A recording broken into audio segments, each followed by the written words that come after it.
everyone. Welcome to Center for Law and Policy Research. We're very glad all of you are joining us today for the Kaushik versus Union of India judgment that we're going to discuss today.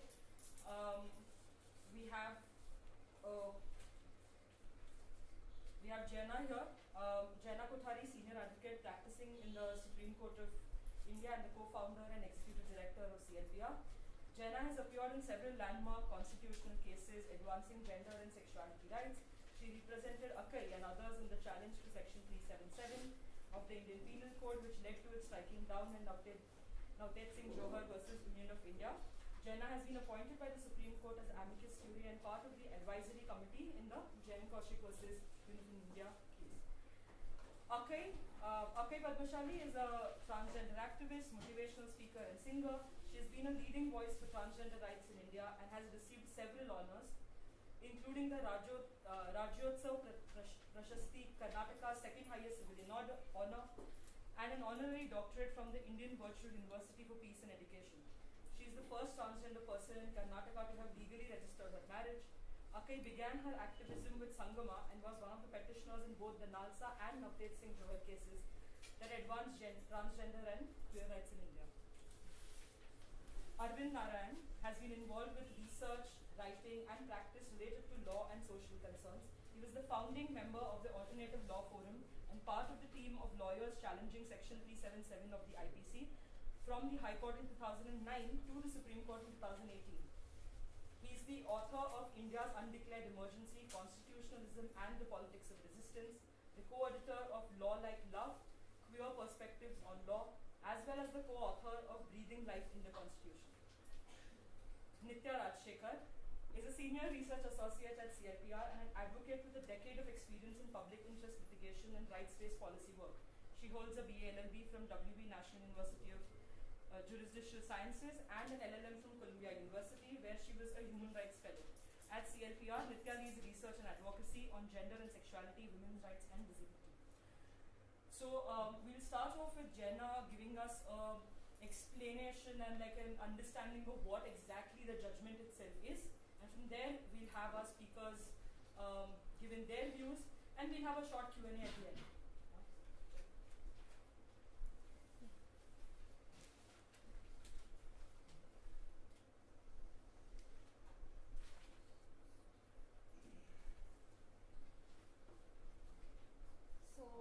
Thank you. You want to come here? Should I? Yes, that will be better. It will be visible. So thank you everyone for joining. I'm really thankful to all the panelists. We thought we'd have a conversation on the Kaushik judgment. It's a very recent judgment and quite a remarkable judgment on transgender rights. So we thought it would be a great way to before we go into the discussion, to start off with just an overview of the judgment, because not everyone may have read it. For those who want to read the entire judgment, I think it's about more than 100 pages. We are happy to share the link maybe at the end of the presentation. We can put up the link or even share the link. But there are also little flyers with a summary of the judgment. So at least that will give you an overview. But let me just take you all through it. Yeah, change it down. So Jane Kaushik, actually Jane has worked with CLPR before. We are representing her even in the Delhi High Court in an ongoing, she has a petition in the Delhi High Court where we've intervened. But in the Supreme Court, Jane's battle really dealt with her efforts to get a job as a trans person. Initially, she applied to one school. This was a private school. She applied for the position of a teacher. She got the position.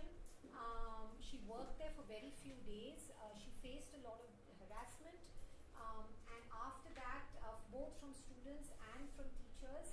And then she was then made to leave the job on the ground that she didn't meet the teaching standards. And this actually happened after her gender identity was known. Though she presents herself as a woman,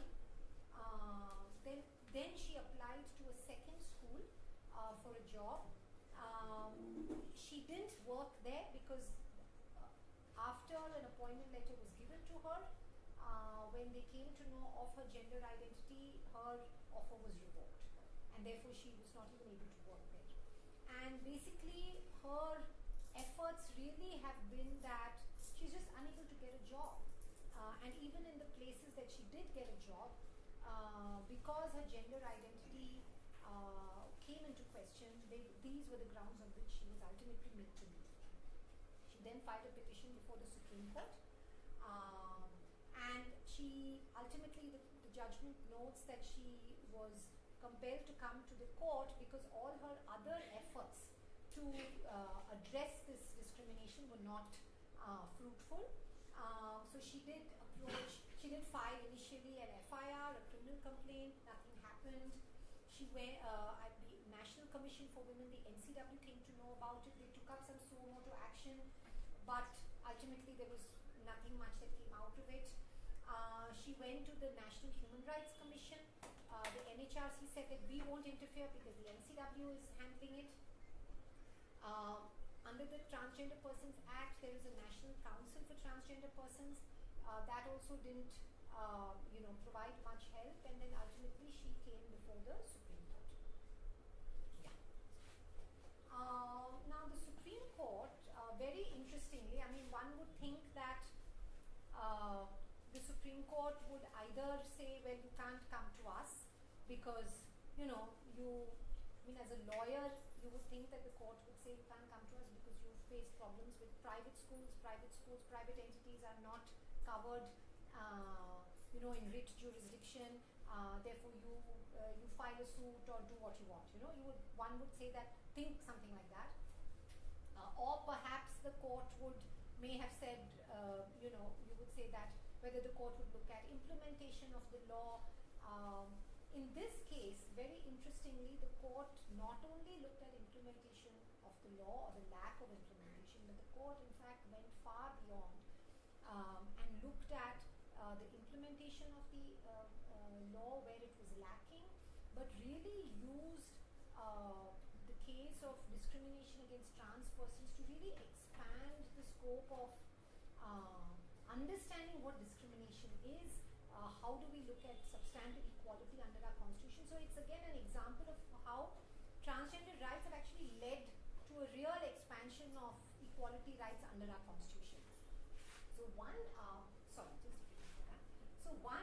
the first, I look at 3 or 4 points that the court looked at. So the first issue the court looked at is that the Transgender Persons Act, which is a 2019 law, was not being implemented. And there was complete government inaction on the implementation of the law. The court, I'll just quickly go through it because, you can read the full judgment later. The court held that, NALSA prohibited discrimination against transgender persons, and Article 15 and 16 of the Constitution prohibit discrimination. The court said that there is a complete lack of implementation of the anti-discriminatory measures under the Trans Act.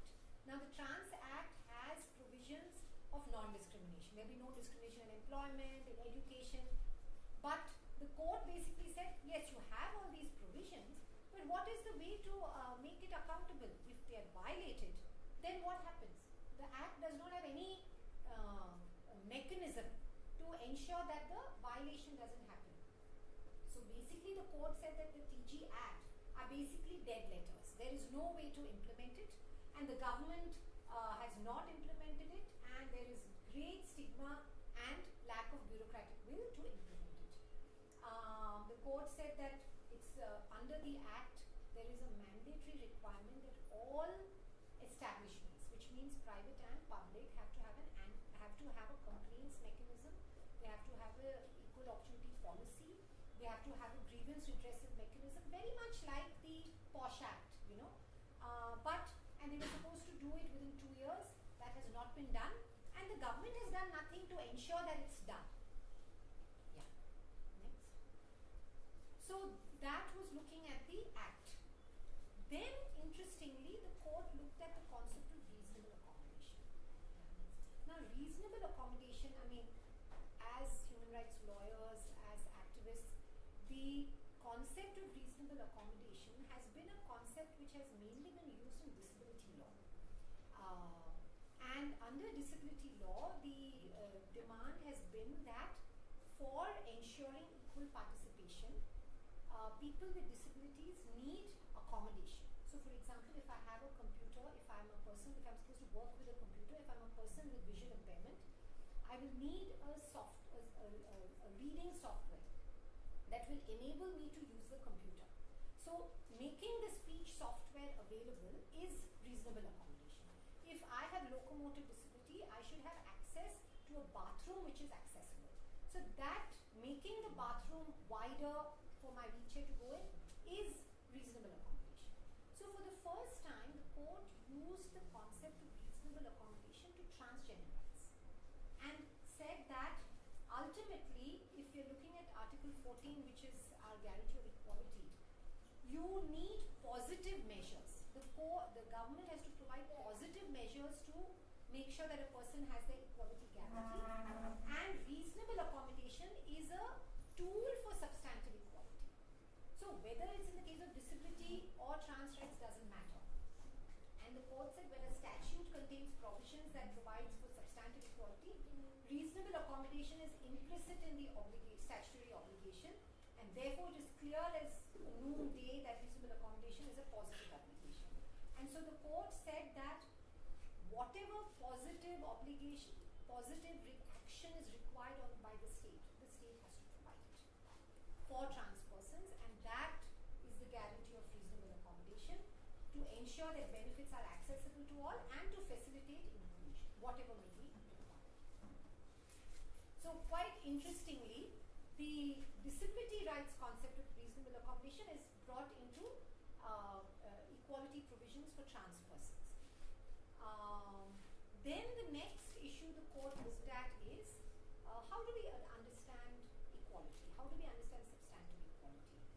I mean, for students and lawyers who study equality provisions under the Constitution, substantive equality is a term used by our courts to basically say that there should be, how do you ensure that equality on the ground is there? How does someone actually ensure that they are considered equally?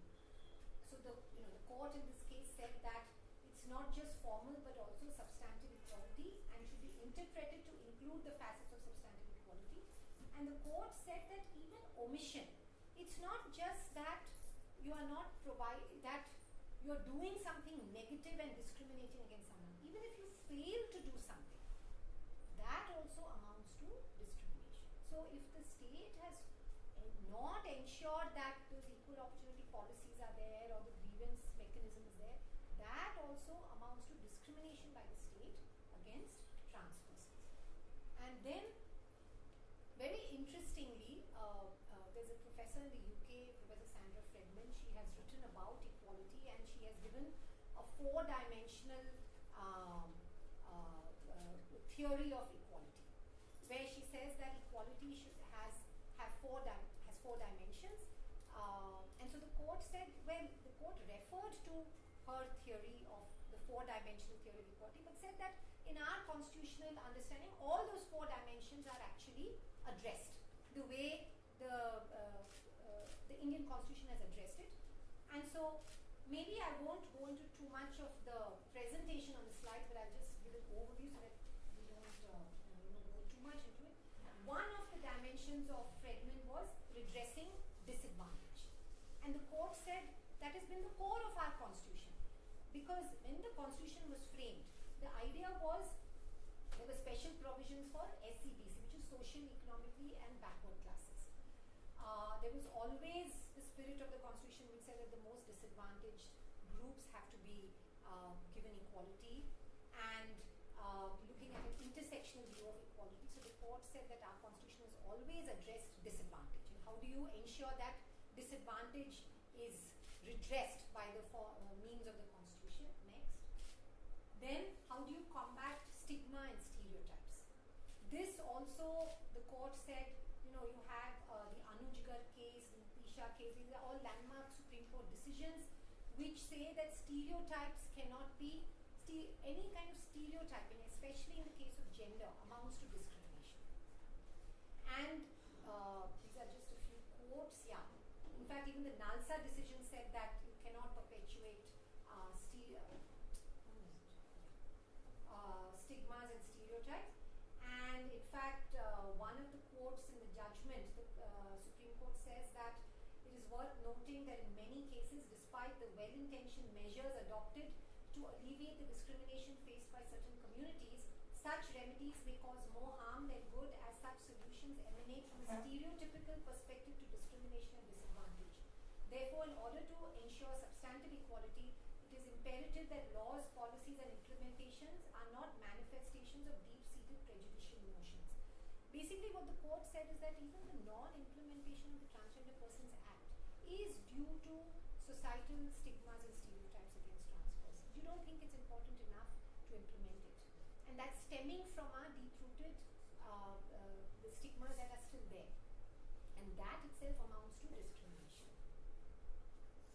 Then the third point of her theory was, how do you enhance participation and voice of the community?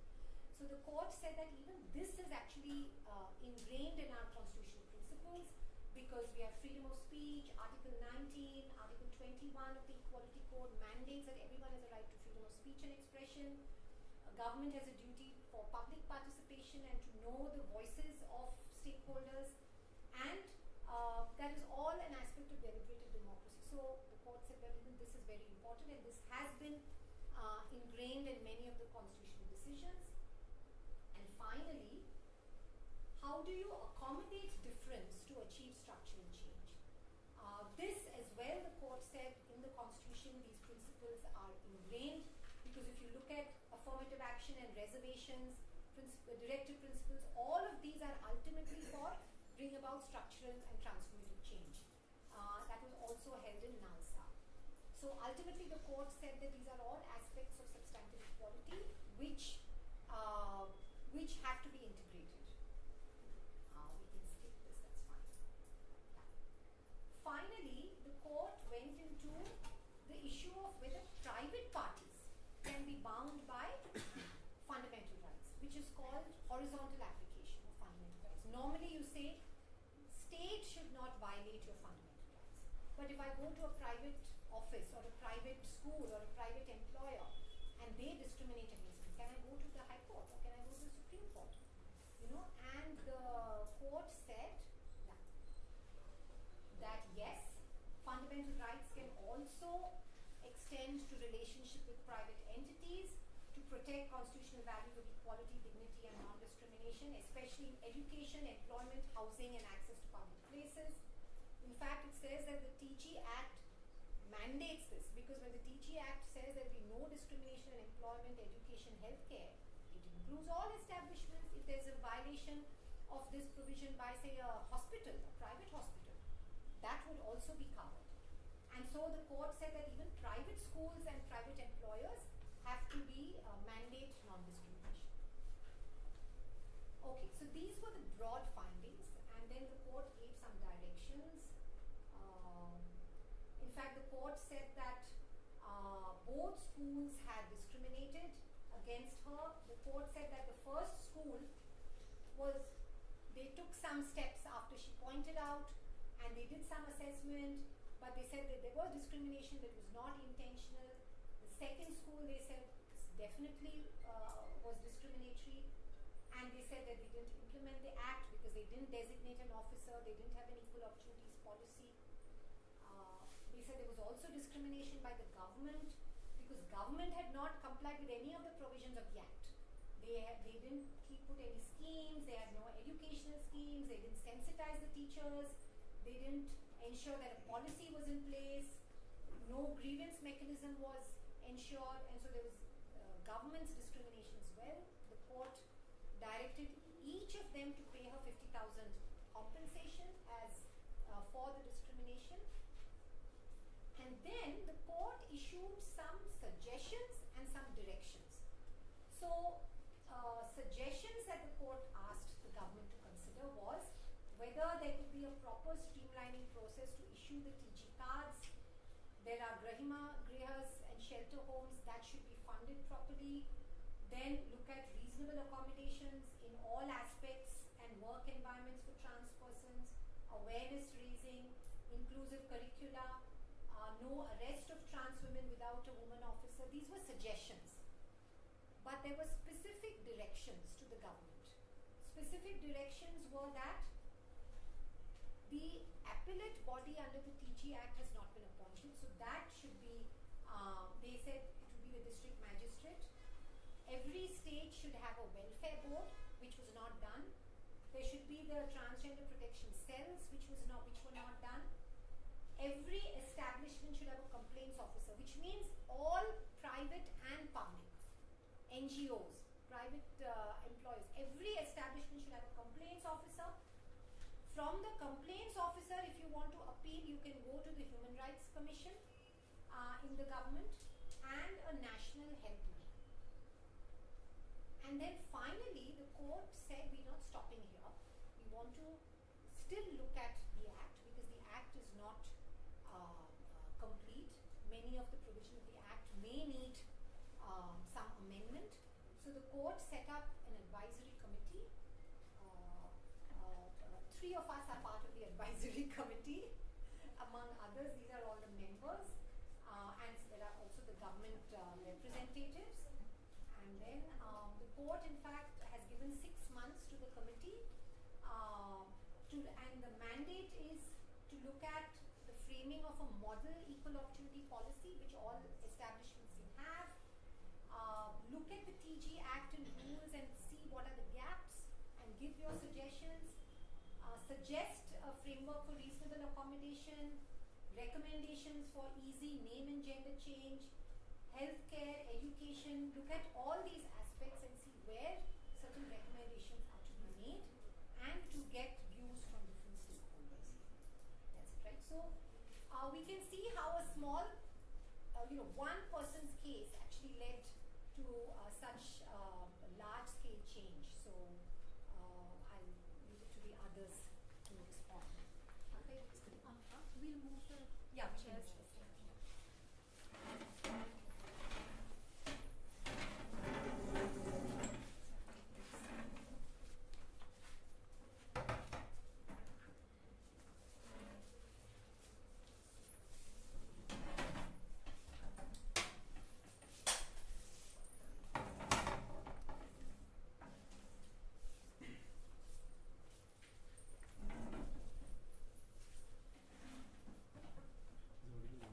Yeah, but I think this will also help. Oh, this is also helpful. Yeah, we have one more here. Jaina's already given you a kind of a framework of the judgment, and I was thinking to myself in terms of Akai's very famous way of putting it. In 2009, we had decriminalization. 2013, we had recriminalization. 2023, 2014, we had NALSA, transgender rights. 2023, we had marriage equality denial. And 2025, we have a judgment which again recognizes transgender rights. So I think there's been a pendulum, if you were to say it's a swing between empathy and contempt, right? Contempt, now we're back to empathy. So it's a very welcome judgment. I'm very pleased to read it. Yesterday I kept messaging both Nitya and China with passages from the judgment saying so fantastic, and very, very happy to see the judgment reading. ಇಷ್ಟವರೆಗೆ China ಅವರು ಮಾತಾಡಿದ್ದಾರೆ ಈ ತೀರ್ಪಿನ ಬಗ್ಗೆ. ಈ ತೀರ್ಪು ತಿರುಗಿ ನಮ್ಮ ಹಕ್ಕುಗಳನ್ನು ಪರಿಗಣಿಸ್ತದೆ. ಅದಕ್ಕೋಸ್ಕರ ಬಹಳ ಮುಖ್ಯವಾದ ತೀರ್ಪನ್ನು ಹೇಳಬೇಕಾಗುತ್ತೆ. ಈ ತೀರ್ಪನ್ನು ಇನ್ನೂ ಸ್ವಲ್ಪ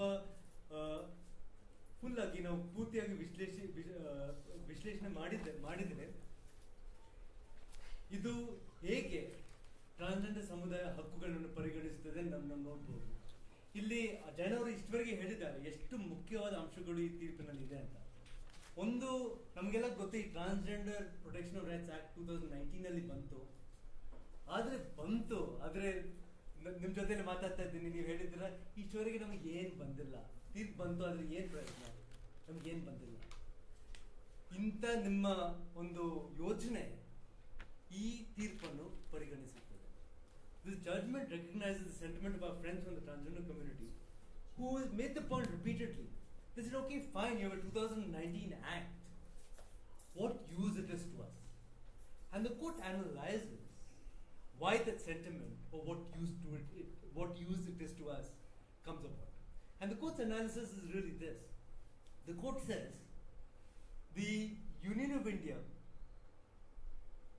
is transphobic. They don't use the word transphobic, but they have a certain kind of a bureaucratic indifference to the transgender community. There are different ways in which discrimination can manifest itself.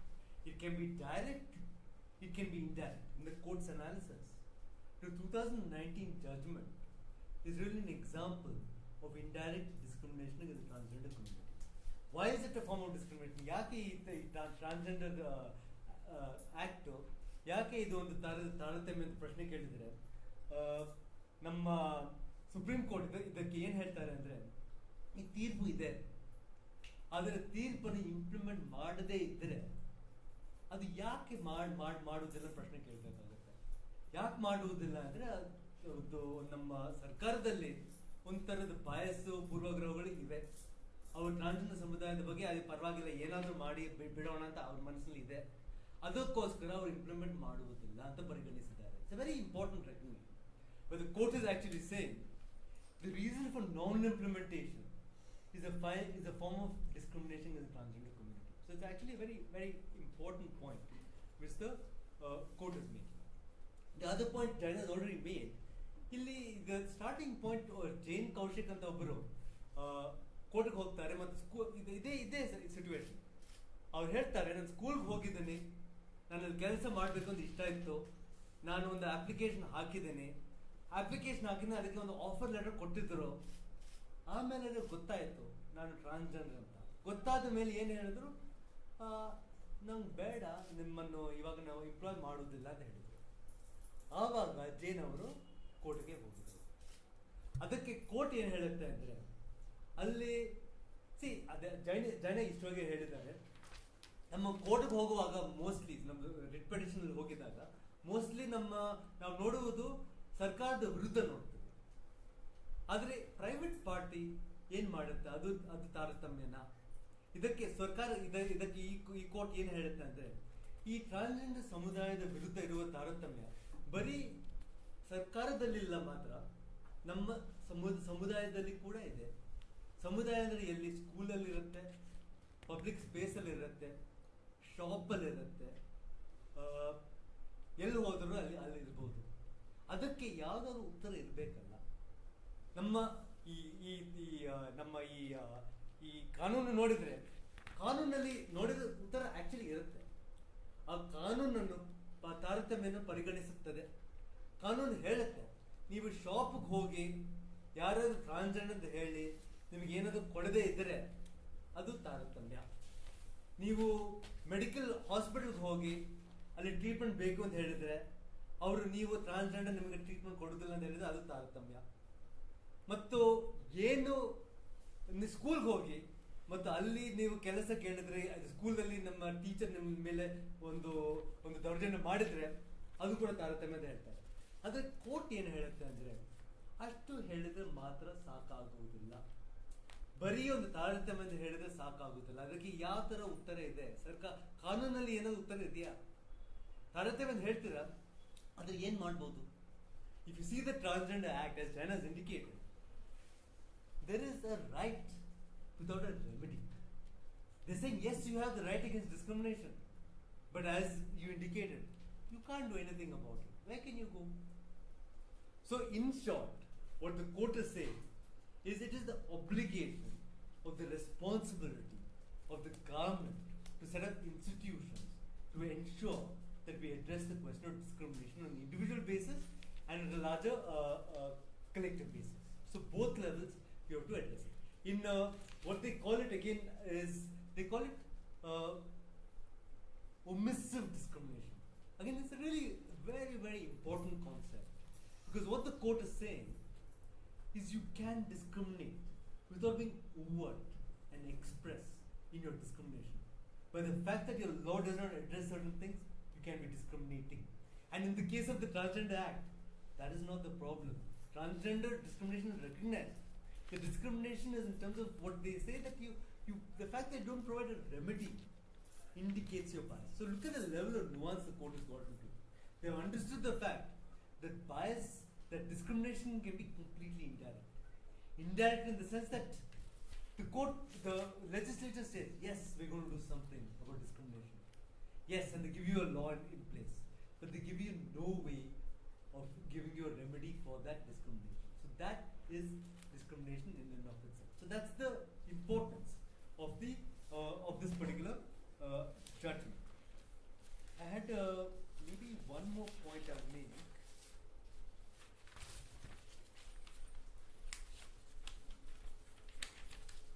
Yeah, Jan has also already indicated. So the remedy they finally give, Jain ಅವರಿಗೆ ಯಾವ ಥರ ಉತ್ತರ ಸಿಗುತ್ತೆ, ಅವ್ರಿಗೆ case file ಮಾಡ್ತಾರೆ, ಆಮೇಲೆ ಅವರಿಗೆ ಏನು ಸಿಕ್ಕಿತ್ತು ಆ ಪ್ರಶ್ನೆ ಕೇಳಿದ್ರೆ ಅವರಿಗೆ ಒಂದು ಸ್ಕೂಲಿಂದ 50,000 rupees ಸಿಕ್ಕಿತ್ತು, ಎರಡು ನಮ್ಮ ಸೆಂಟ್ರಲ್ ಗೌರ್ಮೆಂಟ್ ಸ್ಟೇಟ್ ಗೌರ್ಮೆಂಟ್ 50,000 ಸಿಕ್ಕಿತ್ತು, 1,50,000 rupees ಕಾಂಪನ್ಸೇಷನ್ ಕೊಟ್ಟಿದ್ರು.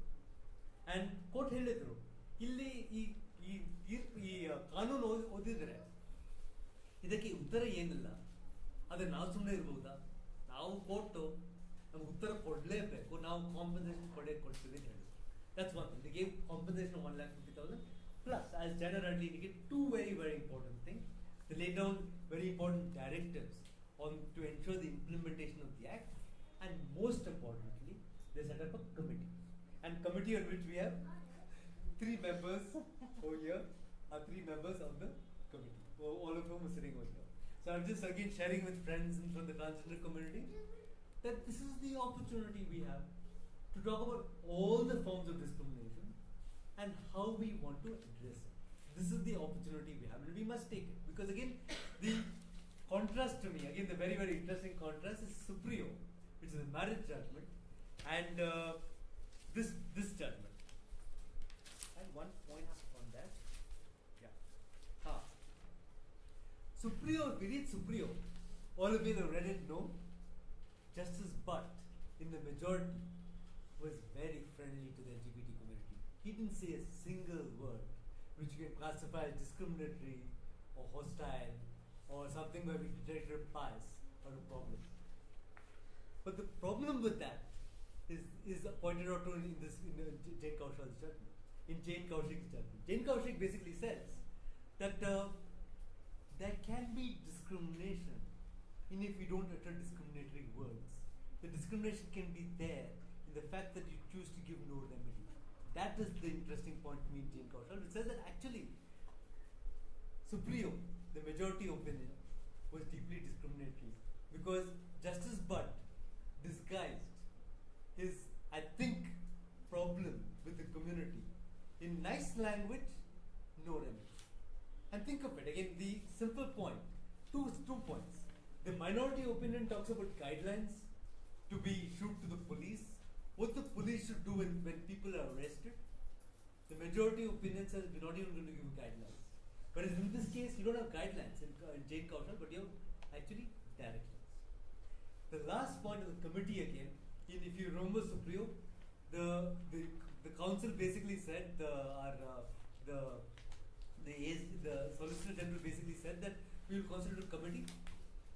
The court jumped on it. Yes, committee, we'll constitute a committee. You read this judgment, the detail they go to. It's not just constitute a committee, the members of the committee are named. 3 of the names you have here. The time frame the committee has to work in is named. The mandate of the committee is named. That look at the questions of discrimination and whatever China highlighted, all these questions that we look at, right? And there's certain clarity and the commitment to addressing discrimination, which you see in just the composition and the directions given to the committee, which you don't see in Supreo. So I think we're very, very happy to see this particular judgment, and congratulations to all the committee members and to members ನಮ್ಮ transgender ಸಮುದಾಯದ ಫ್ರೆಂಡ್ಸ್ಗೆ ಹೇಳಬೇಕು, 3 ಜನರು ಇವಾಗ ಇದ್ದಾರೆ ಕಮಿಟಿಯಲ್ಲಿ.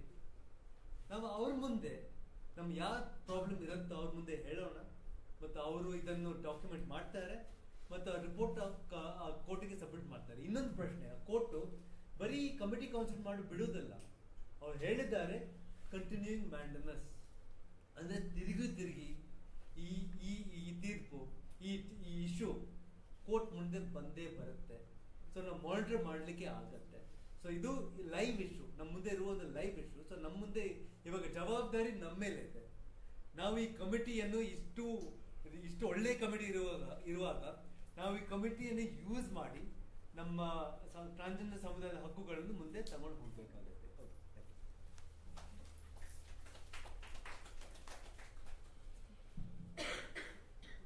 Thank you, Jaina, for organizing this fruitful conversation, I would say.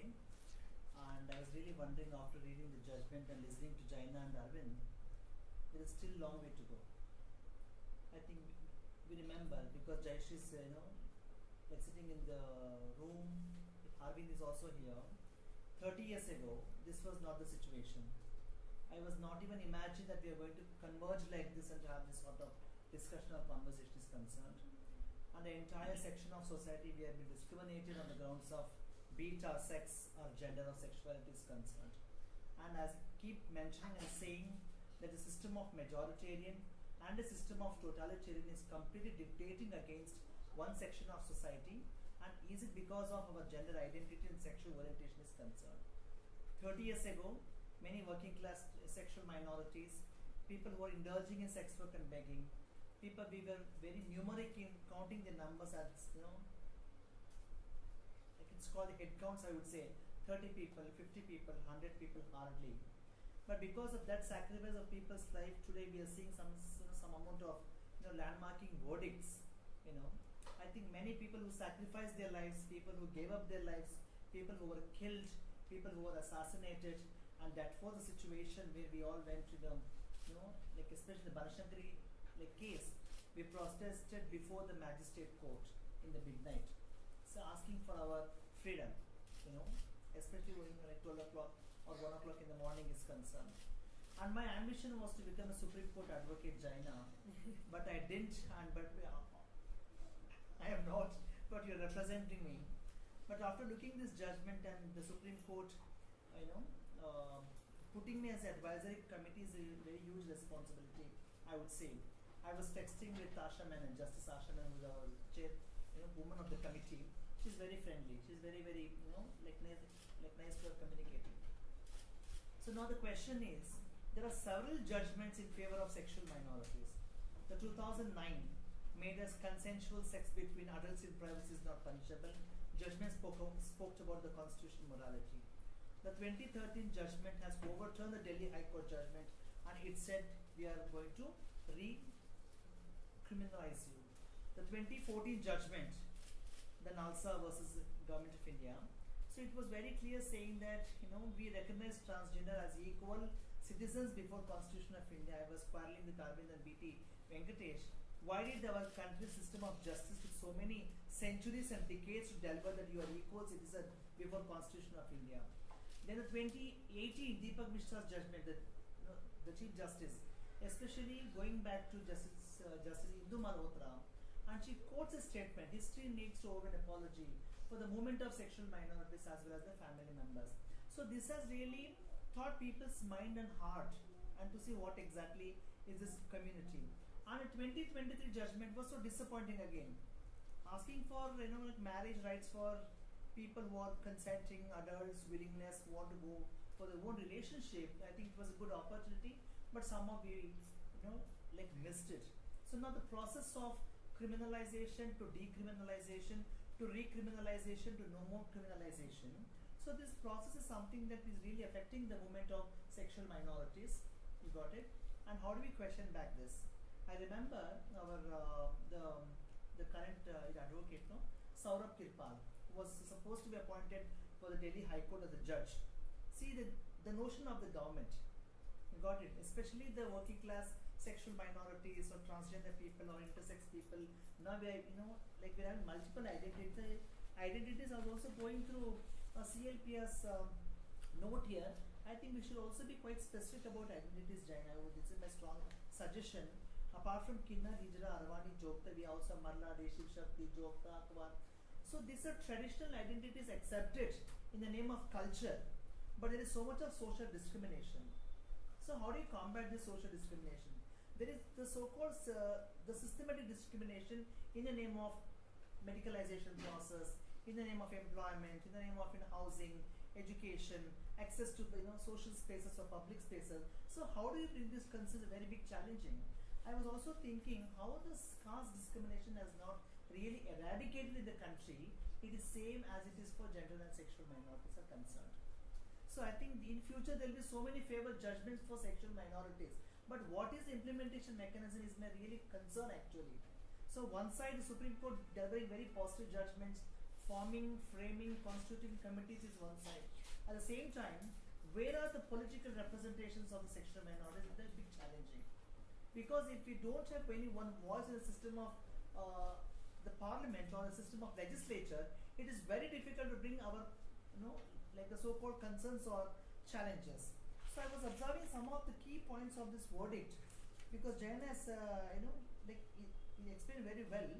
I was keenly talking about the page number 147, talking about this, the whole community's day-to-day life that we experience, the form of social stigma, discrimination, and harassment is very, very well, well versely, occupied in this judgment.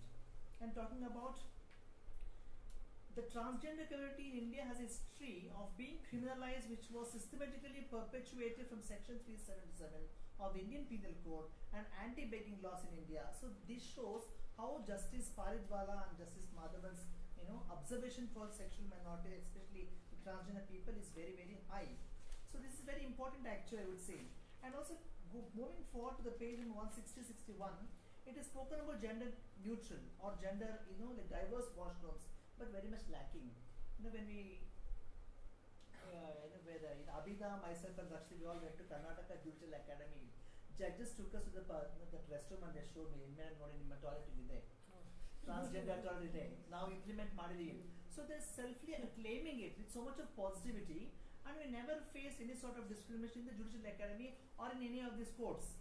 You got it? So Karnataka is not the same state in other states are concerned. But saying that Karnataka is not so perfect, but how are you going to make it perfect? It will be question.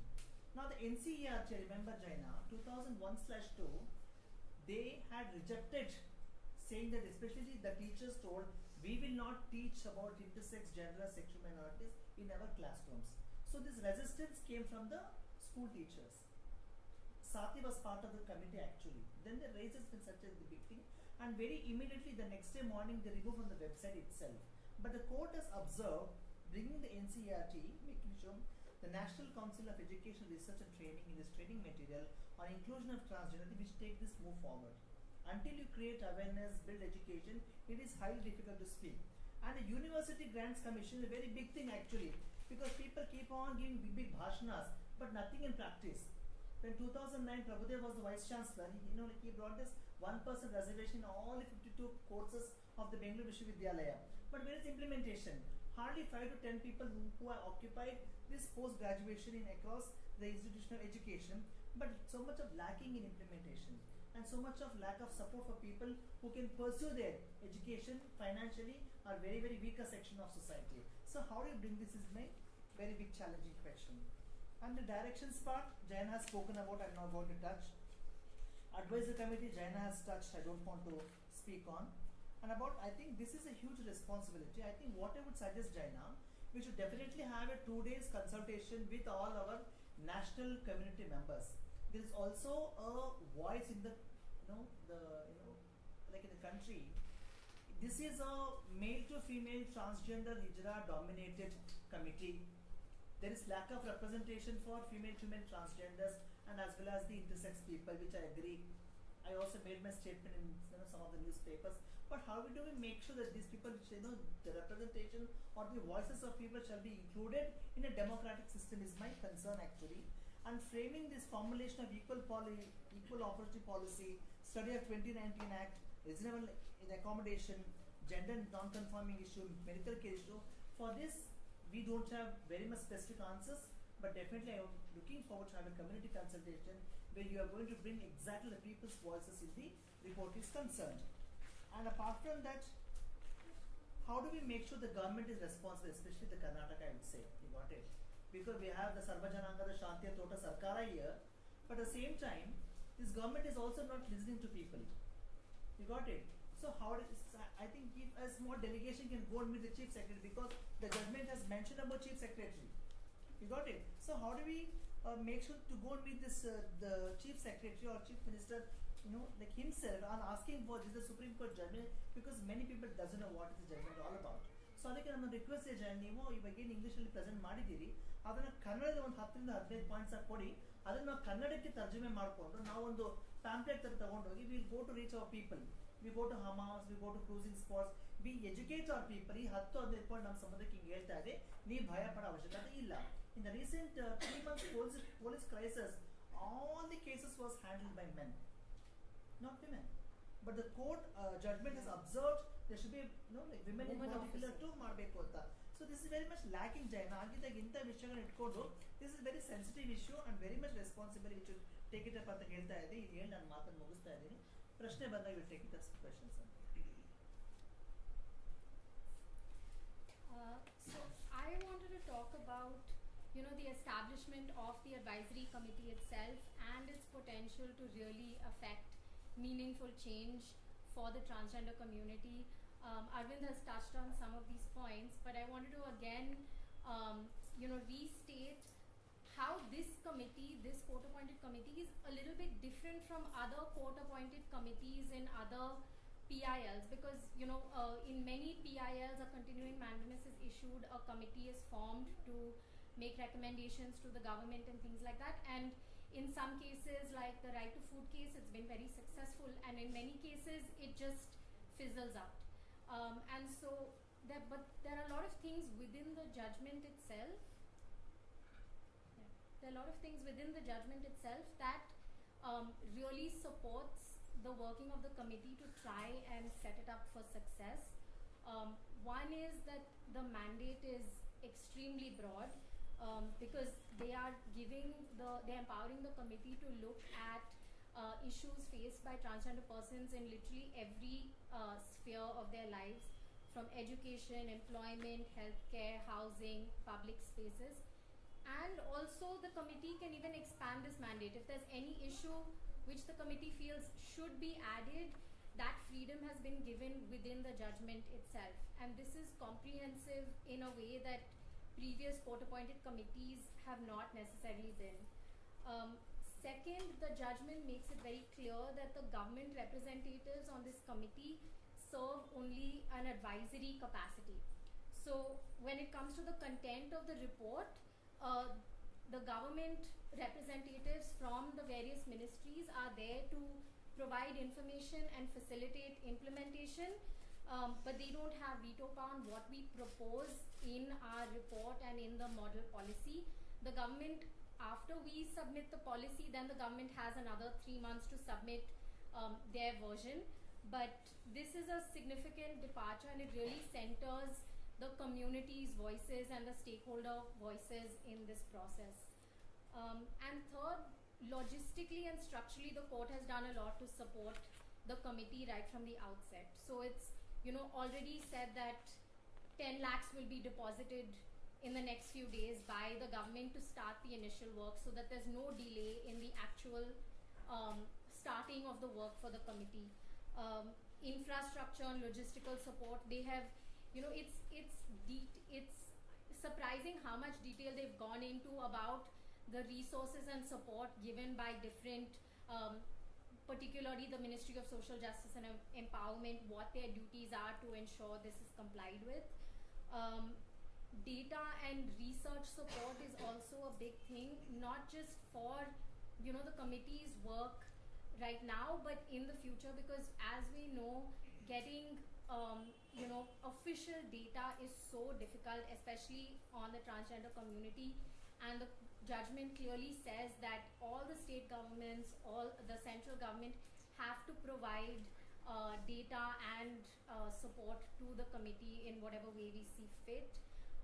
And of course, the committee gives direct recourse, the judgment gives direct recourse for the committee to the court through the appointment of the amicus, that is Jaina here, to approach the court if there is any sort of delay, inaction, negligence by the committee. By the government. The committee can approach the court through the amicus for any sort of remedial action, which is, so we constantly have a direct line with the court. So of course, in theory, since so much support is already baked into the judgment, this should minimize a lot of the challenges a committee like this would ordinarily face. But at the same time, we have to also, I think, be realistic and vigilant, because the success of these committees depends largely on, the motivation of the government, the parties and the lawyers involved, and also the continued attention of the judge in question, like overseeing the matter. And we are dealing with an increasingly reticent government for whom trans rights is not a priority. So this is something, and bureaucratic inertia is also by itself very powerful. So that's something which we will, certainly face in one way or the other, which has to be overcome. And this is where, the role of the amicus is going to be really important in terms of ensuring accountability, and also sustained pressure and momentum from the larger community, the trans community and civil society. Because if that engagement isn't always happening and that public pressure isn't happening, then this won't remain a live issue. And so that's, I feel, really necessary to ensure that even the committee is kept accountable. The other thing I wanted to talk about was, as Arvind mentioned, this is like a golden opportunity for the trans community to raise every single policy demand, before this committee, because the mandate is so broad. But I wanted to touch upon, two issues which have been like a long-standing issue and criticism of the TG Act, and which I think the committee should be prioritizing. One is horizontal reservation, because this judgment is so focused on inclusion in employment and education spaces, and it also talks about how the promise of the NALSA judgment hasn't really been fulfilled through the TG Act. I think it's really important for this issue to be prioritized. In Karnataka, we already have 1% horizontal reservation for transgender persons. There are high court decisions in other high courts as well on reservation. There was a recent Kerala High Court judgment on reservation for trans persons in law colleges. So there is already a lot of momentum on this issue, and through this committee, it's a real opportunity to kind of envision a national framework for horizontal reservation. The second thing is, the judgment specifically calls for streamlining name and gender process, and very importantly, it acknowledges the needs of non-binary persons, genderqueer individuals, and those who do not desire any sort of gender-affirming medical interventions, which right now, in the TG Act, you have to basically tick one box or the other while trying to get your certificate, and let alone the process of getting, there's 2 certificates, it's not even a single thing. So there's the idea of self-determination and self-perceived identity, which was laid down by NALSA, hasn't actually been met by the TG Act. And so, an alternative mechanism can be put forward by the committee, which could be like a declaration-based process and removal of, these medical conditions, because right now there is still an element of medicalization within the TG Act, which the judgment rightly notes as well.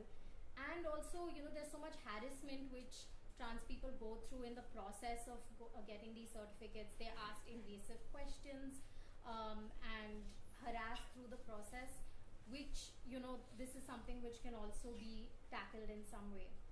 But ultimately, I mean, the advisory committee is, one tool in this entire campaign for trans rights. It's one mechanism that the community and civil society can use to push for change.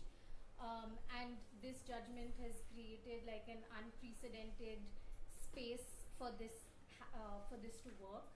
but by itself, it won't be transformative. Like, what is really important is going to be the active participation of the trans community throughout this process, like rigorous research and documentation, so that whatever recommendations and proposals which are put through are unquestionable, and the advocacy which really leverages the committee's recommendations, especially because the government has the opportunity to come up with its own proposal after the committee gives its initial proposal. So that's going to be a time of where that report has to really be leveraged and advocated by the trans community and civil society in a big way. So if all of these puzzle pieces fit together, I'm really optimistic for what we can achieve, and I think change is definitely on the horizon.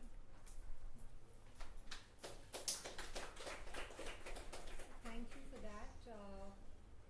Maybe we could, since we've taken a fair bit of time, maybe open it out for questions. I have a couple of questions for both Akshay and Arvind, but maybe first we'll open it out. We can maybe take a couple of questions, yes?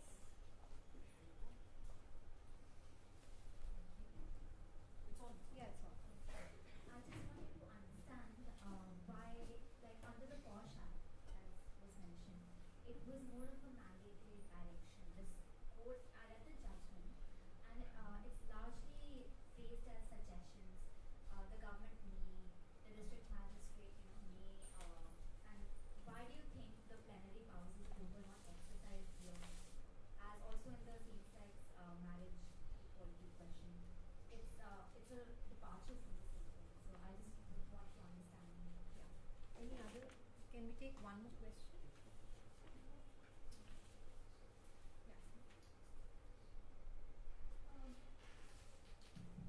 Okay, so I just Well, want sorry, can you introduce yourself? please? Yeah, my name is Devjani and I am an intern with SEO.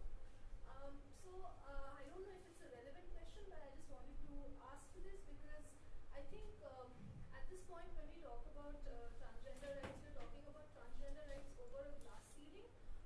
Before, people who break out the glass ceiling get reservations, or people who break the glass ceiling get reservations in jobs, etc. So what do we do about people who do not break the glass ceiling?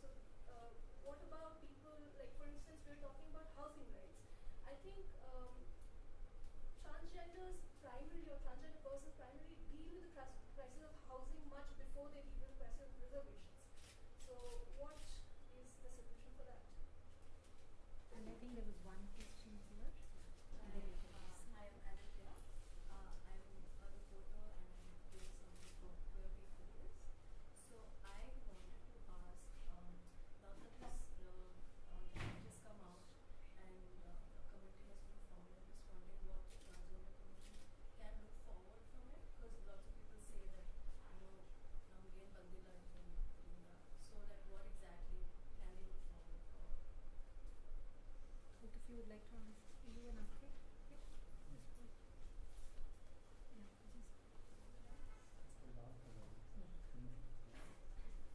See, on the first question, the three distinctions they make. One, you're right, the suggestion. The other, the mandatory directions. And third is the constitution of the committee. So my reading would be the committee has to deal with the suggestions and find a way of crafting the suggestions into more kind of a legal formulations. The court again is very interesting. The court is very conscious of what you can do through through a court order and what you can't. How much can you remedy structural injustice through a court order? Or would a committee be better placed to take those questions up? So I think that's my reading of this threefold distinction. Why they distinguish the three. The question of the glass ceiling question, again, you read the judgment, the judges are very conscious of the point you're making. They make the point. There are very few people, very few transgender people can actually come to the court. In fact, at the end part of the judgment, Jayashree is here. She's very happy to know there's an archive of the forms of discrimination faced by transgender people. And the archive is through judicial decisions. So they go through a range of decisions which are all discrimination faced by transgender people, and they get it really finally from the court. Right? And the court finally says, these are the lucky few who are able to go to court and get an order in their favor. Large majority cannot. So the imperative of the judgment and the imperative of the committee is to really address that larger structural injustice.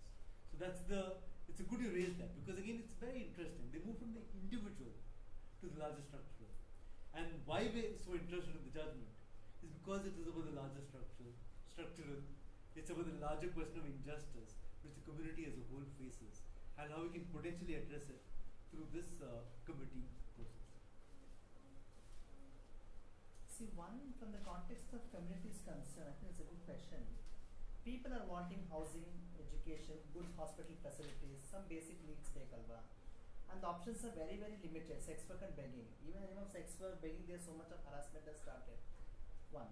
And government is, wanting to bring this policy of the skill development. Even if you're going to do the so-called skill development, how many people will be eligible to occupy that spaces? People across 40 years and 50 years and plus. Even to access government, like employment, it's 33 vagina, more 33 years and below that. Age bar. Yeah, it's age bar. So that's a big question. But now the concern is, how do you draft a policy keeping the working class community in field? And how do you educate my section of society? It's very big challenging. People are really not worried about the judgment. They want the daily UTA should be given properly. And there should be no discrimination to access their UTA. Actually they're looking at exactly. But as non-government organizations, as being part of community movements, activism, etc., it's about social and community responsibility to understand this judgment and to deliver them with it. How do you disseminate this information to my people in our own language, not the language of law? People will not understand the language of law.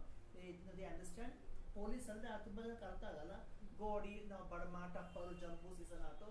So how do you bring this community language through the context of this judgment? Hence I was asking Arvind and Jaina to give something in Kannada. So we'll go to field, we'll educate our people and make sure that the people are part of this process. And it should not be the committee's only the so-called report. It should be people's report. It should be the voices of community members to be documented here, not Karnataka, across the country, I would say. Yeah. And I'll just add one addition to it. Also, I think that I think one of you asked what is the community going to get out of this judgment immediately. So one is, I think the directions are pretty transformative, because the directions clearly say that for name and gender change, the appellate authority has to be there. We know on the ground how this makes an impact, because so many people's name and gender change have been rejected. When they are rejected, they don't know where to go, because the appellate body is not appointed. The appellate officer is not appointed. So they don't know where to go. Now the court has said district magistrate is the appellate body. So in real life issues, to get the name and gender change, which is required for your day-to-day livelihood, you have the appellate body. Against then in where people are working, they have to put a complaints officer. So some of the directions to implement the act are actually very, very important, and it will impact day-to-day. But I also, before we open it out, one question I wanted to ask Arvind, maybe you can answer with the others, that in the Suprio case, in marriage equality, Supreme Court said we are not going to, that is the duty of the legislature. Special Marriage Act doesn't have it. For same-sex marriage, it is only man and woman. If you want to change it, the law doesn't have it, go to the legislature. There is not the role of the court. In this, the court says that if there is legislative omission, if the act is silent, we are not going to keep quiet, the court is going to intervene. So isn't it a diametrically opposite view? And the way NALSA changed the way forward for 377, is Jane Kaushik going to change the way for marriage equality? I'll ask Arvind to answer, but I'll open it out for a couple of more questions. Deepu Priyanka. Hi everyone, my name is Pujita. So I just listened all of you. See, we are all exempted. I'm nearly 50. Where I came to, I studied my law long back, 20 years before only, 21 years before I enrolled. That time there was no judgment, nothing was there. I was being harassed and discriminated. I was being thrown out every sectors of the society. So now where I can go? So though in favor of everyone, I'm working and I'm coming here and with Jane also, with Vandana also, with every organization I go and work. But what is our position? Where we can get? See, still today I'm fighting for the food, cloth and shelter. So how I can go to the Supreme Court and file up to petitions? How I can go to the court and see when the basic needs are there for us? What we can talk about the laws? See, first of all, we see our stomach. Where we get the food, we go there, isn't it? So I'm taking the support of my committee. I'm surviving. See, what is the this thing like guidelines when given there? You can support there for the aged people. Like there are many of them. They may not be educated, but I'm just literate, you know. I'm not only literate, I did my LLM also. But still I'm saying what we can do. See, I can come and talk to you, but practically how I can sustain, you just tell me. Who will give you the food? Who will give you the shelter? Who will give you the cloth? Just tell me first the basic this thing, then we can talk all that. See, maybe few of them are interested in marriage and some other things. Okay, I'll agree that it's also part of the law. But still, the basic is whatever many of them are suffering. Just talk about that. Yeah. See, even I was practicing law here in Bangalore 20 years before. Look, judges are discriminated. They'll say, oh, you're feminine in character, like that. They came and complained to the seniors that I don't want this advocate, she is like feminine. They say, we don't want to represent our case. Then I left out everything. Now I'm on the street now. Just talk about that also, including that. See, what is the opportunities can be given? What is the age relaxation can be given for us? See, we are also citizens. We are also very interested to work with many of them, isn't it? Many whatever it is, government sector, whatever it is. But we should have the chance of platforms. No, only we are coming and showing our face to China and to Akai and going back. What is that? Isn't it? So practically, just thank you. Still, there are many more things I can't reveal all that. Yeah. Hi, it was nice insights I had. So I wanted more insights on restrictions. So whether we are following the constitution laws or we are following the old manuscript system. So because since recently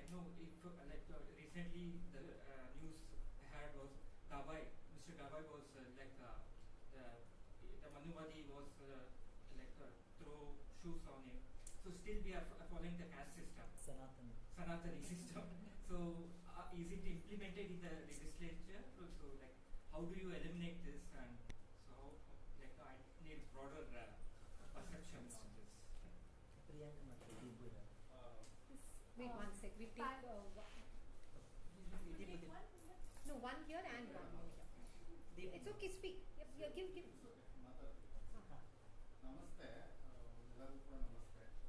ಈ policy ಆಗಿರ್ಬೋದು, act ಆಗಿರ್ಬೋದು, ಮತ್ತು ಏನೇ ಆಗಿರ್ಬೋದು, ಬರೀ meetings ಆಗಿರ್ಬೋದು, ಬರೀ ನಾವಾಗೇ ಚರ್ಚೆ ಮಾಡೋದು ಬರಲಿ ಇಷ್ಟು ವರ್ಷ ಆದರೂ ಕೂಡ ಅಡ್ವೊಕೇಟ್ಸ್ಗೆ ಅಷ್ಟು ಕರ್ನಾಟಕದಲ್ಲಿ ಅಡ್ವೊಕೇಟ್ಸ್ಗಾಗಿರಲಿ ಪೊಲೀಸ್ಗಾಗಲಿ ಯಾವುದೇ ಥರ ಮಾಹಿತಿ ಬರಲಿಲ್ಲ. ಬೇಸಿಕ್ ಆಗಿ ಈಗ ಕಮಿಟಿ ಕೂಡ ಆಗ್ತಾ ಇದೆ, ಸಜೆಷನ್ ಅಂತ ತಿಳ್ಕೊಬೋದು, ಮತ್ತು ಇದು ಒಂದು ಪ್ರಾಬ್ಲಮ್ ಅಂತಲೂ ತಿಳ್ಕೊಬೋದು. ನಾವು ಬರೀ ಪ್ರಾಜೆಕ್ಟ್ ಇದೆ ಮತ್ತು ಮೀಟಿಂಗ್ ಮಾತ್ರ ಮೀಸಲಾಗಬಾರ್ದು. ಇದನ್ನ ಆದಷ್ಟು ನಾವು ಅಡ್ವೊಕೇಟ್ಸ್ಗೆ ಹೈಕೋರ್ಟ್ ಜಡ್ಜ್ ಇರ್ಬೋದು, ಅಟ್ಲೀಸ್ಟ್ ಕರ್ನಾಟಕದಲ್ಲಿರುವಂಥ ಪೊಲೀಸ್ ಇಲಾಖೆ ಏನು ಪಾಲಿಸಿ ಇದೆ.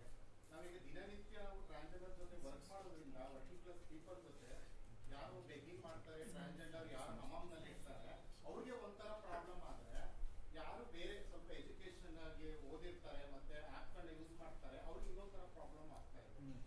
ಅವ್ರಿಗೆ ಪೊಲೀಸ್ ಸ್ಟೇಷನ್ಗೆ ಹೋದಾಗ ಅಟ್ಲೀಸ್ಟ್ ನಾವು ಕೇಸ್ ಬೇರೆ ಅಡ್ವೊಕೇಟ್ ಕೊಟ್ಟರೆ ಪಾಲಿಸಿ ಬಗ್ಗೆನೂ ಅರಿವಿರಲ್ಲ ಅವ್ರಿಗೆ, ಅದ್ರ ಬಗ್ಗೆ ಯಾವುದೇ ಥರ ನಾಲೆಡ್ಜ್ ಕೂಡ ಇರೋದಿಲ್ಲ. ಅದೊಂದು ಪ್ರಾಬ್ಲಮ್ಮು. ಯಾವುದೇ ಪೊಲೀಸ್ಗೂ ಕೂಡ ಅದ್ರ ಬಗ್ಗೆ ಮಾಹಿತಿ ಇರಲ್ಲ. ಆದಷ್ಟು ನಾವು ಈ ಕಮಿಟಿ ನನ್ನ ಸಜೆಷನು ಆದಷ್ಟು ಬೇಸಿಕ್ ಪೊಲೀಸ್ ಇಲಾಖೆಗೆ ಮತ್ತು ಕೋರ್ಟ್ ಅಡ್ವೊಕೇಟ್ಸ್ಗೆ ಮತ್ತು ಬೇಸಿಕ್ ಎಲ್ಲಿ ವರ್ಕಿಂಗ್ ಕ್ಲಾಸ್ ಕಮ್ಯುನಿಟಿ ಬೆಗ್ಗಿಂಗು ಮತ್ತು ಸೆಕ್ಸ್ ವರ್ಕ್ ಮಾಡ್ತಾರೆ, ಅದು ಇಷ್ಟು ವರ್ಷ ಆದರೂ ಕೂಡ ಅವ್ರಿಗೆ ಯಾವುದೇ ಥರ ಮಾಹಿತಿ ಇಲ್ಲ. ಇಷ್ಟು ವರ್ಷ ಪ್ರಾಜೆಕ್ಟ್ಗಳು ತಗೊಂಡು ಕೂಡ ನಾವು ಕೆಲಸ ಮಾಡ್ತೀವಿ, ಆ ಪಾಲಿಸಿ ಬಗ್ಗೆ ಆಗಲಿ ಅದ್ರ ಬಗ್ಗೆ ಅರಿವಿಲ್ಲ. ಅದಕ್ಕೆ ಏನು ಮಾಡಬೇಕು ನಾವು?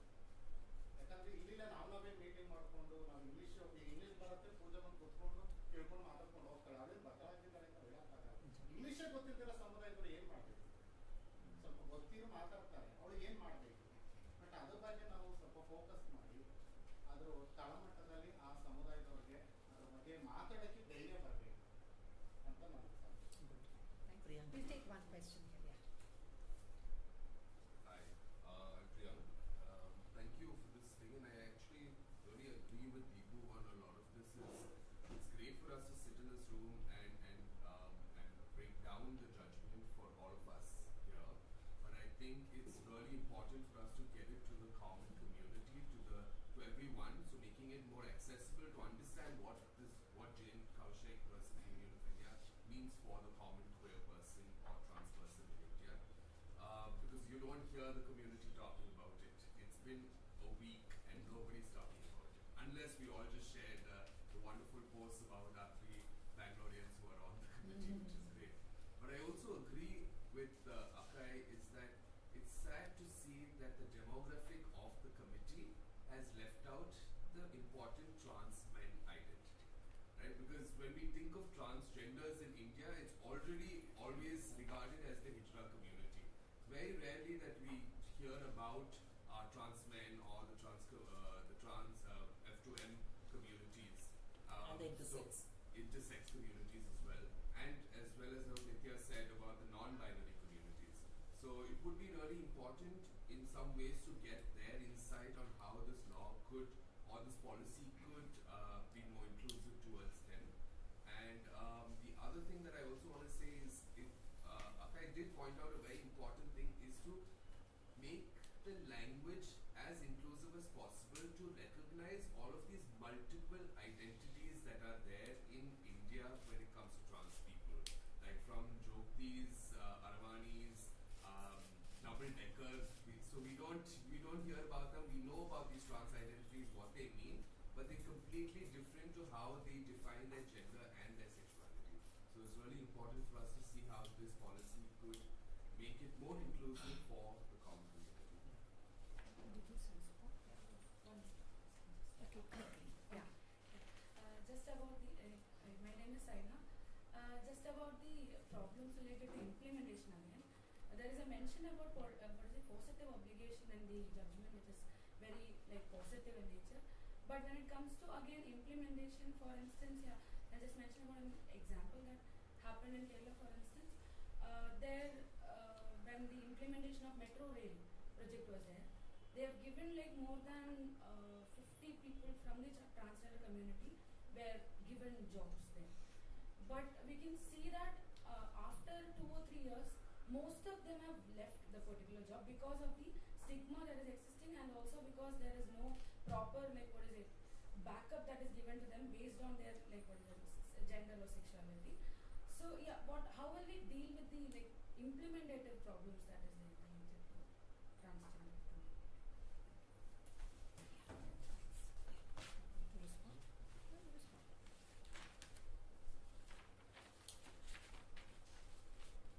Yeah, I'll begin with the Jaina's question.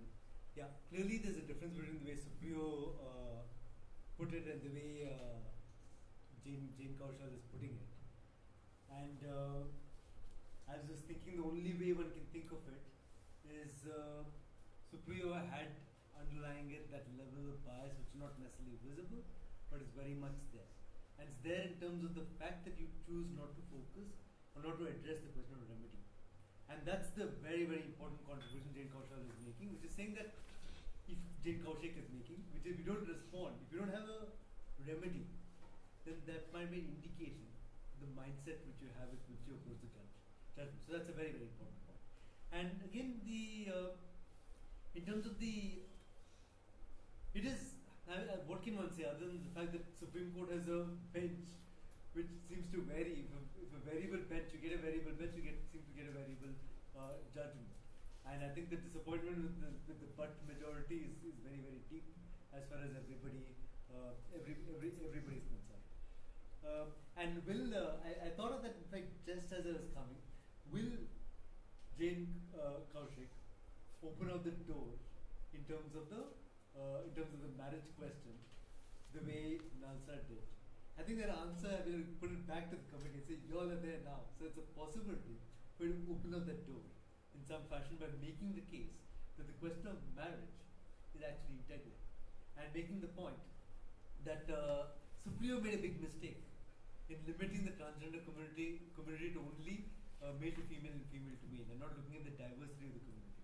And to address those difficulties might be a starting point, in terms of the work of the committee. So thanks, Rena, and I think we get back to how we can work together on that particular point. Shall I try? Yeah. Briefly, okay. Pujita's point again. We have to see, Pujita, Jaina made the point that the discrimination can come from many sources, and how do we address that is a question we have to take forward. And you raised a very particular point, saying how do lawyers respond, how do judges respond. So the committee again, right, should have, as you write at the conversation before, you just said, all the transgender people who are lawyers, what are the issues that they face? How we wanted the committee to address them. That representation. We must convene a separate conversation before the committee of transgender lawyers and what are the issues that they face. With respect to Deepak's question, is it what is the difference between connecting Manusmriti and the Constitution? Go back to Baba Sahib's words on constitutional morality. What did he say? He said, in democracy, India is a top dressing on a soil which is essentially undemocratic. Constitutional morality is not a natural sentiment. It has to be cultivated. Meaning to say, the wider social environment might have a way of thinking which is based in the Manusmriti, but the constitution is not based in the Manusmriti. That's your weapon. That's your tool. That's what you have to challenge the Manusmriti thinking which is there in wider society. So you challenge social morality with constitutional morality, and that's Dr. Ambedkar's path forward. The police, I don't know what the question was. Yeah, you make the point of what do people face at the ground level. Again, going back to the point, that's what the judgment is on. Why do they have a committee? See, again, most judgments, end of the day, relief to one person or two persons. There's not that. It is about the community as a whole. And Akai put it really, really well. She said it has to become more of a community participation. Communities will be more involved. And Priyank's point on that. The committee, again, can potentially think of ways to engage with the female to male and the male to female transgender community. Think of ways to co-opt possible members. Think of ways to get their experiences in. Try and make it more inclusive. Try and ensure that people feel that they own this community. Again, Nitya is very right. Once people feel a sense of ownership of the community, it'll go very far. And so that's the initial step. If we ensure in the beginning everybody feels a part of this, it'll go a very, very long way. So that's very, very important that we ensure we get that part of it right. Okay, you want to add? I just want to add to the answer to Pujita's question. See, Pujita, ನೀವು ಹೇಳಿದ್ದೀರಾ ನಮ್ಗೀಗ ಏನು ಎಲ್ಲಿಂದ livelihood ಸಿಗುತ್ತೆ. One issue is that, okay, you take the viewpoint of trans lawyers, how the courts and the legal system is creating discrimination. But the other thing is also the committee's mandate is quite open. Court has said that beyond whatever the points are there, committee can take up any other issues. So if the committee can take up any other issues, the issue you have raised is very valid. See, after 50, now the lot of trans community members are educated, but ಅವ್ರಿಗೆ professionally discrimination ಆಗಿದೆ. They can't run their profession. Government job ಸಿಕ್ಕಲ್ಲ because you are already above certain age. Private sector ಅಲ್ಲಿನೂ job ಸಿಕ್ಕೋದು ತುಂಬಾ ಕಷ್ಟ. Not after this age. So what about other ways of support like universal basic income guarantee or some other support which is really needed? So many such issues I think the committee can take up because the mandate is very open. Okay. So really we feel that in order to get all these issues we have to open it up for some inputs so that we can bring all this to the committee. And much more the upcoming advocation, they want stipend, like at least something from the government, 5 years. For others, if at least 5 years, 8 years, there should be their stipend. At least 5 years should be their stipend. At least they can survive, So at least no backbone support, no one is there. At least they are saying that we are educated. What is the use of saying that we are educated? We are saying we are normal people, that's all. I can't clap, no options for me. I don't say I'm not labeling that I'm LLB, LLM, whatever such as in university. I can't label it. It is again I'll be shamed and discriminated. Instead of that, go and clap with the community, get the photo. Maybe the stipend can be the policy recommendation. That can, also these for the kind of upcoming things can generation. be put in the Yeah. committee Because many for are there, stipends, at least yes. some sort of stipend is Yes, given, they yes. can practice. That's for the one Yes. portion of this thing I'm saying. That's Correct. one. Any other last questions? Yes. Okay. We can take maybe one or two concluding questions.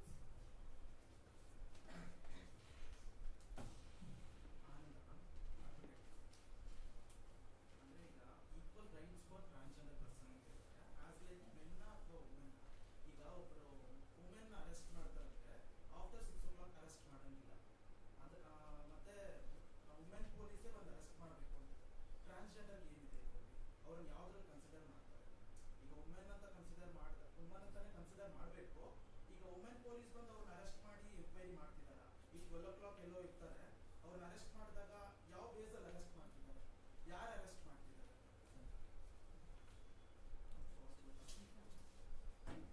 Any other questions? Yeah. We'll just take the last 2-3 questions as the final ones. Yeah. Hi, I'm Shinoy, and I kind of have two questions that are a bit unrelated. So the first is, this is something that went around on social media as well, which is why it's on my mind, that the judgment also states that trans folks do not need permission for sex reassignment surgeries from their employer unless the nature of their work is gender specific. Now, I see many issues with that, like possible issues coming up, especially as a trans man who works in a lot of recruitment as well, where though the nature of the work may not be gender specific, but at the point of hiring, the policy of the organization is gender specific in terms of only hiring females. You see this as a policy in many hospitals where gynecological nurses have to be female, and even in a lot of, for example, gig working industries where they have started these initiatives where women work only in women specific or women completely women owned or controlled warehouses. Now, a lot of trans men who have not legally changed their gender or not begun their gender affirming care work in these spaces because it is easier to gain access to it. Does this translate into the fact that now organizations can either prevent you from undergoing gender affirming care in these situations and or also remove you from employment? That's a concern that I do have in terms of that.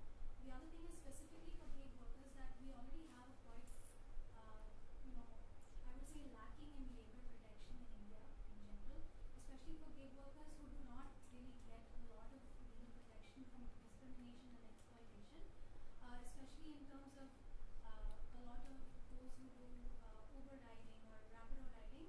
They are exposed to a lot of sexual violence, especially those who are from the Koti community and trans community work in these fields a lot. And these organizations provide little to no protection to gig workers for sexual violence or discrimination, cancellation of rights based on your identity. So these are like two unrelated things that I was thinking of. How far does this judgment go into protecting those who are not formal employees, as we understand in the formal sector, and of course the gender specific job. At the back. Myself, okay, I don't have much technical knowledge about this, and as I just googled, Can you hold it a little closer? can you hear me? Yeah. I don't have much knowledge about this. Just I googled that there is according to 2011 census, there is around 4.5 million population of transgender. According to that, do we have any kind of socio-economic conditions of them? And do we have any enrollment numbers of the particular community in all the steps, like in education or in working conditions or scenarios? And as already ma'am mentioned that in today's world also the election or democracy is running based on the caste only. In that same scenario, we can't eradicate that until now. In the same scenario, do we have any attempts made to eradicate that, to not to discriminate the transgender? And like for example, I can give that in Karnataka we have that free bus facilities for 2 months. Do we have extended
they targeted they lay off us. We didn't get any option that who to contact. We don't know who to contact for legal aspects. You know. So for the second thing is that first mobilization and the motivation and what is legal. They don't know anything. What is 2019 Transgender Act Spring statute? Simply they wanted to respect their judgment. They wanted to represent transgender. But what is there inside the judgment? They also should understand. So what I request you all, respected committee members, kindly please try to mobilize to the corporate community, corporate, so especially so-called HRs and leaders. First mobilization should happen from the ground level. Then only they will get understand that what they're supposed to need. But what is happening right now is becoming like a business. Some NGO, some organization will come, they will interact with the corporate and organization. What they will, what they will do, they will give kind of a target to those people, saying that if you bring in 10 transgender community people, we will recruit them. But my question is, might be educated to educate, graduation becomes also there, undergraduation people are so interested to work in the mainstream, but they don't know how to go through legal wise actually. When we question back to the manager, leader or someone, definitely I'm okay, I'm ready to speak to, I can question back to them. But how many trans can understand the corporate politics? Example, I don't know how to speak English, okay. But some people know English. But my concern is, when people don't know English, how to speak, how to deal the matters, who to contact, who going to be approached? That's what CLPR and the One Day should take initiative of this case. Because Jani Kaushik is today example. But how many people are like Jani Kaushik? Why so they are hiding inside? When they are ready to come open up, who going to open up? Who going to create that forum to come open up and speak boldly? This person did this, organization did this, and this is my comment. One second, adding to that. So, Mic same thing happened for me also. I was working for a corporate sector for more than 3 years. That time, organization, they were the mediator and they sent us for the work, okay? Then in that corporate sector, they gave us a form. We should sign that form by saying that we will never go back to community and do that, whatever the communities, like Badai, Basti and all that, we should not do like that. Application was contained. I just objected. Many of them signed. I just said, how can you say that I cannot go back to my community because I came for my community only? Then I just refused to sign that. Then the entire application they took back, I don't know what was the purpose of that application. Then I refused. How can you say that? Is there any job guarantee for us for 5 years? Luckily it was closed. Corona came and 2 years only we worked and that company closed, collapsed. So you just tell us where we can go if you are signing and telling that we are working such and such a class and corporate AC room. Then again you are coming back to the street. Where is our life, Jaina? Where is our life? And I highly objected. Then you are, how can I sign that by that organization name is there, such and such a person is appointed Mujika in a corporate sector, she is signing that she is never go back to begging. How can you say that I am begging? What is the proof to say that I was begging? I just raised a question, then they took entire this thing, applies back. This also happens, corporate sector, they have some benefits. That is why they recruit. After that benefit, I was being, promoted to many of the branches. That branch, this branch, finally go and settle your PF. Go on. Thank you. Thank you. No, we now take the. You are challenging on it because you are an advocate. That is why you are objecting. Yeah. Others will not even be able to object. Come, we take the responses. No, I don't have to. You all. last year. So, as a queer person, ನಾವು ತುಂಬ mental ಸ್ಟ್ರೆಸ್ಗೆ ಹೋಗ್ತೀವಿ ಮತ್ತು mental ಇದು ಹೆಲ್ತ್ಗೂ ನಮ್ಮದು ಅಷ್ಟು ಚೆನ್ನಾಗಿರಲ್ಲ. So ರೀಸೆಂಟಾಗಿ ನನಗೂ ಅದೇ ಥರ ಆಯಿತು ಕಾರ್ಪೊರೇಟ್ ಕಂಪ್ನಿನಲ್ಲಿ. ಸೊ ನಮ್ಮ ತಂದೆ ಇತ್ತೀಚೆಗೆ ತೀರ್ಕೊಂಡ್ರು. ಆ ಸಮಯದಲ್ಲಿ ನೀವೇನು ಬಿಸ್ನೆಸ್ ಮಾಡಿಲ್ಲ ಅಂದರೆ ನೀವು ಬಿಟ್ಟು ಹೋಗಿ ಅಂತ ಹೇಳಿದ್ರು.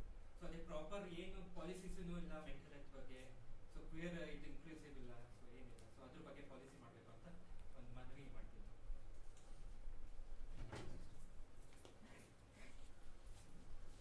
No, I think a lot of very, very good comments have come. It only indicates that there's a space for the work of the committee going forward.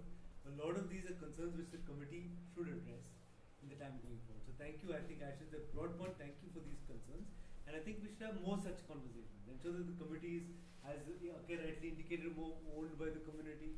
More people feel that it belongs to them, and more people feel they want to participate. And so all of you are indicated. Part of the way that these conversations in English and Kannada and other languages as well, we do it, and ensure it's as diverse and as wide-ranging as possible. Just the one point which you made, which is on the question of transgender people who don't need permission from the employer for sex change unless it's gender specific.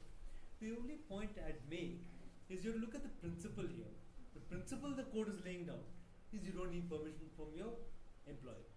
And they're giving out an exception which is unless it's gender specific employment. Right? And I think the problem with the question of interpreting based on a Instagram post is you're taking one line for the entire judgment. You have to read that line in the context of the court's commitment to the idea of substantive equality and commitment to the person's dignity. Right? So that's the way you read it. So it will be far less problematic once you have a wider perspective on how you contextualize one line in a wider judgment. So always the problem which I have faced, I think Diana has faced the same problem, is which is very good because people are very enthusiastic, they're reading the judgment, picking up a line here, a line there, but a line here, a line there does not the judgment make. You have to be able to contextualize it a little bit. That's the point. But the gig workers point, it's a great point. Again, the committee must have recommendations from gig workers. It's a very, very important point. Must have recommendations with respect to Pujita, the issues you have raised. So thank you again, I think from my end at least, for all the issues raised, and I think we can try and take it forward in the time going forward. I would say, I think this is beginning. Same challenges, same concerns will also come in other states. I think it's a duty of the committee to take all the voices together and make sure we are going to submit a faithful or fruitful recommendation before the Supreme Court, I would say. Nitya, any last point? So just on the point of, Pujita raised this and someone else at the back also, Rakshita raised this, that corporates themselves don't know what the law is, trans people on the ground don't know what their rights are or how to complain. Now that is the purpose of this equal opportunity policy. Now once that comes, it will be like how with the POSH Act on sexual harassment, there is a phase where it needs to be socialized or it needs to trickle down really to every corporate establishment. Of course, the mandate will be there, but in